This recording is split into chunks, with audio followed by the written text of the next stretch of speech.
Correspondências, requerimento, é o 20º requerimento. Tá vendo? Requerimento a gente acabou de estudar, né? 21º que é os demais. Qual que a gente pulou aqui? Publicação, tá tudo ok. Portaria, plano, parecer, ordem de serviço, ordem de operação, ordem de atendimento, ofício, nota técnica. Tá tudo certinho aqui, ó. Mas às vezes a numeração desconfigurou. Tá joia? Mas tá tudo ok. Vamos voltar lá pro assunto que a gente estava, onde a gente parou, tá?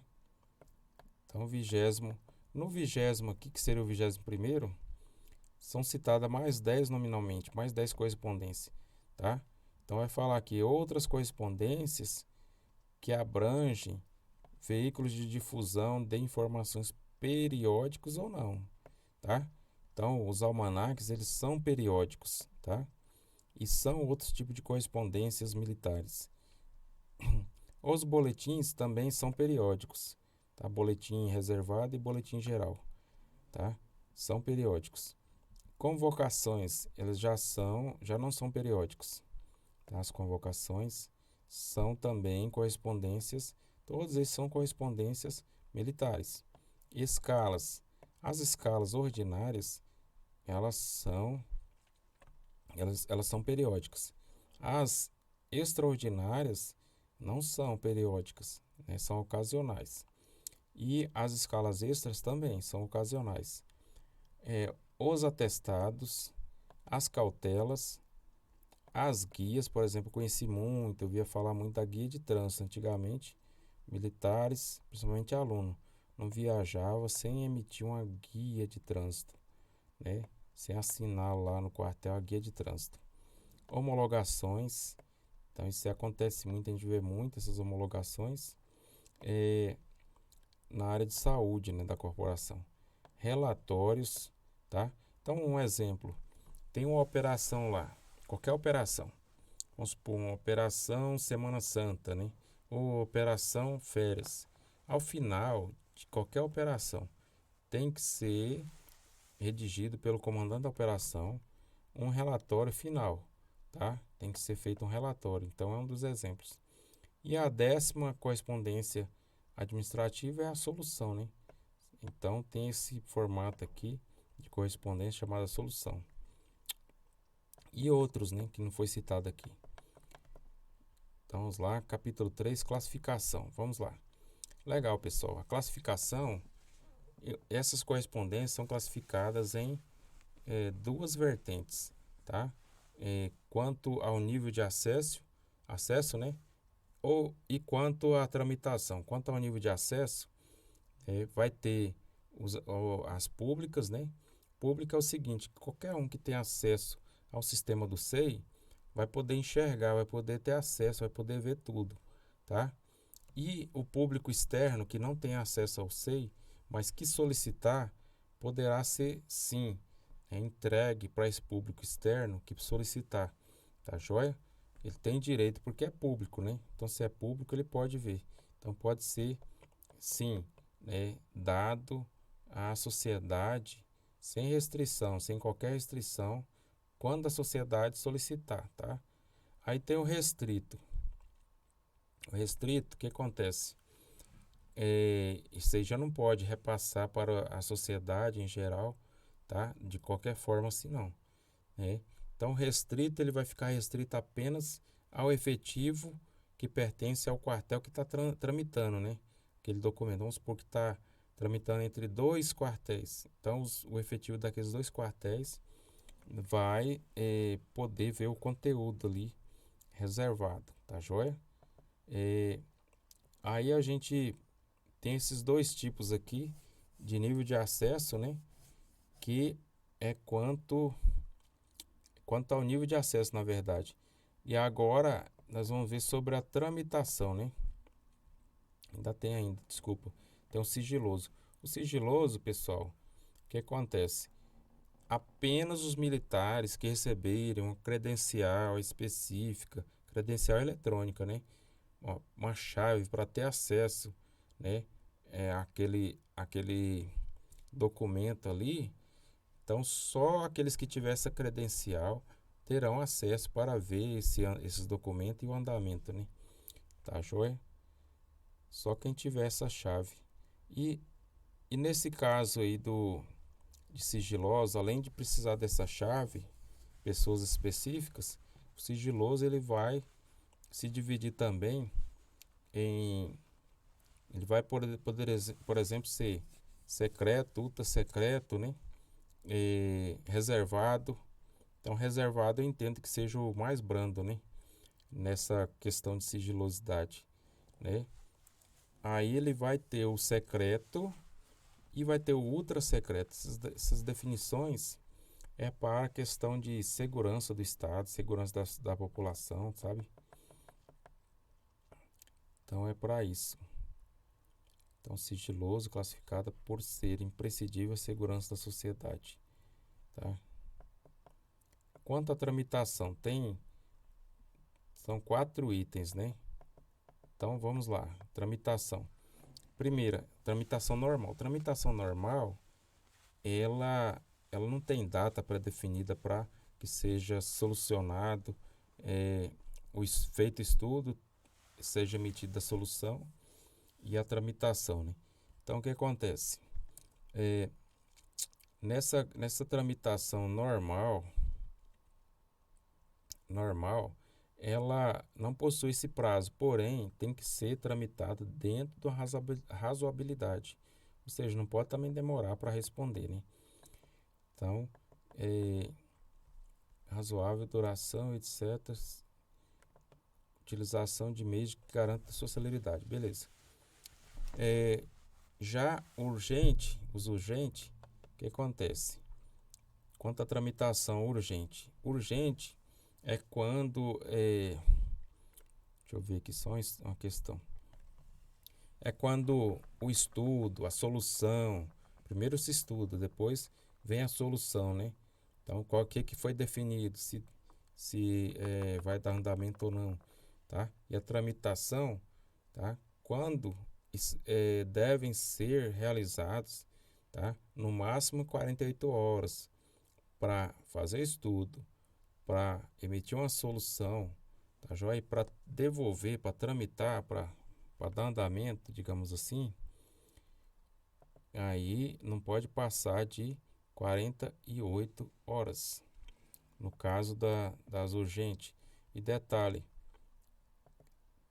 urgente e urgentíssimo, urgente, ele vai ficar aqui entre parênteses, tá? Depois do assunto e vai ser destacado em vermelho, igual tá aqui, ó, tá? Então depois do assunto, na linha do assunto, aí vai aparecer isso aqui entre parênteses, né? A letra U. Se for urgentíssimo, vai aparecer o dobrado, da mesma forma aqui, tá? Já o urgentíssimo, ele demanda o quê? O estudo, ele vai demandar o estudo, a solução e a tramitação imediata, tá joia? Então aqui a gente tem inclusive a questão tem a outra classificação também de tramitação, são 4 no total, né? Igual eu coloquei aqui, ó, são 4. Então a quarta é a com prazo, né? Então já tem pré-definido um prazo para ser feito esse estudo, tá? Essa solução e essa tramitação tem um prazo, não pode passar desse prazo para tramitar. Aí o parágrafo primeiro ele fala do seguinte. Legal, vamos já explicar logo. Vamos supor, a contagem desse prazo aí, seja de urgente 48 horas no máximo, seja ali de, por exemplo, com prazo, né, que tem um prazo ali para que seja feito, né, essa questão dessa solução, desse estudo, dessa tramitação.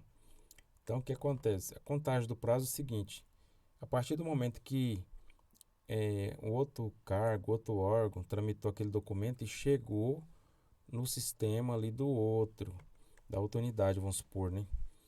Então, chegou lá, aí vai começar a contar o prazo. Aí só termina depois que aquele setor ou aquela OBM pegou pegou aquele processo, fez o estudo dela, emitiu a solução dela e devolveu. Devolveu, aí para de contar o prazo, né? A partir do momento que devolve, para de contar. Chegou dentro ali da sua do sua plataforma, digamos assim, né? Do seu sistema, começa a contar. Você envia do seu sistema, aí para de contar. Vamos lá. Segundo parágrafo. Quando o assunto exigir maior prazo, beleza. Precisou de mais prazo para esse estudo, tá? O que acontece? O comandante, quando se trata de comandante de OBM, desculpe aí, pessoal. Quando se tratar de comandante de OBM ou de chefe, então ele percebeu que vai precisar de mais prazo, então o retardo será justificado, né? Vai atrasar, então ele pega e vai justificar por que atrasou, tá? E vai ter que informar em tempo hábil ao órgão interessado. O órgão interessado enviou lá, por exemplo, o U, né? Ou seja, urgentíssimo. Os dois U vermelho, entre parênteses, o maiúsculo, né? Entre parênteses, depois de assunto, né? Então, o que acontece? Aí não deu para cumprir imediatamente ali. Aí o comandante ou o chefe da UBM, ele vai informar em tempo hábil ao órgão interessado por que não deu tempo, né, de fazer isso. Parágrafo 3º, né? Deve-se evitar de duas ou mais informações, daqui eu falei lá no começo.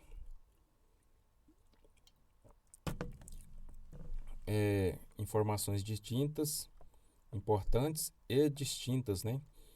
Em um mesmo documento, deve-se evitar duas ou mais informações importantes e distintas no mesmo documento, tá? Então, no intuito de não privilegiar uma em relação à outra, tá? Nesse caso, o que acontece? Que ele fala aqui que cada informação importante e distinta tem que ser feito um novo processo, tá? Então, vamos lá. Vamos lá para um exemplo. Vamos supor que você coloca ali, numa correspondência dessa daí, você coloca uma solicitação para férias, né, uma férias vencida.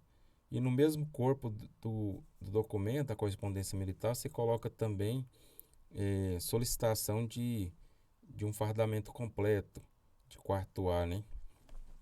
Então, o que acontece? São informações importantes, porém distintas. Então, cada uma tem que ser tratada num processo separado. Por quê?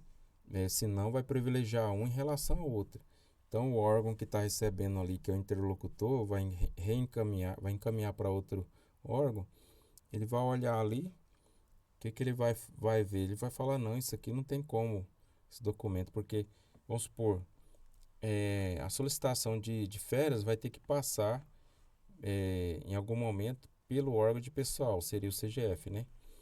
E enquanto que a solicitação de uniforme tem que ter uma tramitação diferente, ele tem que ir pro comando de apoio logístico, tá joia? Então vocês vê, não fica inviável fazer os dois caminhos, então por isso que é tratado nessa norma para poder evitar essa utilização. Não é que é proibido, deve-se evitar, tá?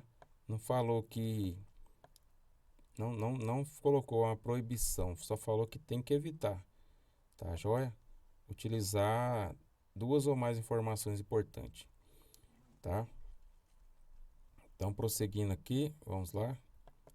Parágrafo 4º, se o documento for considerado como o tal indicação, isso aqui eu já falei, né? Será após o assunto do documento, letra maiúscula na cor vermelha. Aí tem o exemplo aqui, né? Assunto, né? Resposta ao Poder Judiciário, entre parênteses, né? Em letra vermelha e maiúscula, que é de urgentíssimo, né? Capítulo 4º, Unidade de Elaboração de Linguagem e Forma de Tratamento. Vamos lá. Então, nesse capítulo 4, ele fala no artigo 7º, né? Que os documentos devem obedecer a seguinte unidade de elaboração. Vamos lá. Para o item 1, ele fala o seguinte: para cada tipo é o inciso 1, né, no caso. Para cada tipo de correspondência é adotada uma numeração. O que ele está falando aqui, pessoal? Vamos trocar logo por miúdo. Vamos supor, vai iniciar sempre no dia 1º de janeiro, tá? Aí começa, gerou o primeiro documento, seja ele um ofício, seja ele um parecer, seja ele uma publicação, cada qual ele vai ser gerado uma sequência numérica, sequência de ordem natural de números, né? Inteiros, ou seja, não tem fracionários no meio, né? Então, ele vai ser iniciado ali, a partir de, vai ser iniciado no dia 1º de janeiro de cada ano e encerrado no dia 31 de dezembro de cada ano. Então, vai sendo contado, vai sendo aumentadas aquela quantidade dos números, né? Digamos assim. Então, vamos lá, aqui